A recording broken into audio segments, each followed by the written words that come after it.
গোপালগঞ্জের সদর উপজেলার গোপীনাথপুরে বিক্ষোভকারীরা ধারালো অস্ত্র দিয়ে সেনা টহল দলের ওপর হামলা করেছে।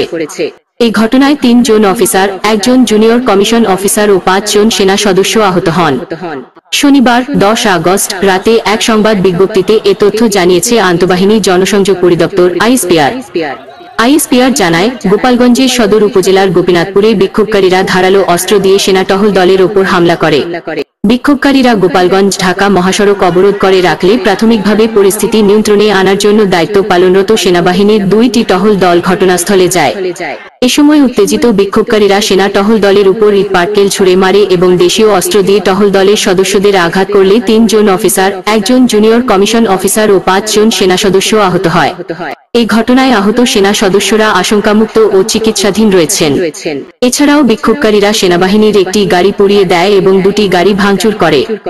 এ সময় বিক্ষোভকারীদের ছত্রভঙ্গ করে পরিস্থিতি নিয়ন্ত্রণে আনার জন্য সেনা টহল দল ৪ রাউন্ড অ্যামুনিশন ফায়ার করে। পরিস্থিতির তীব্রতা পরিলক্ষিত হওয়ায় ইতোমধ্যে ঘটনাস্থলে অতিরিক্ত সেনা মোতায়েন করা হয়েছে।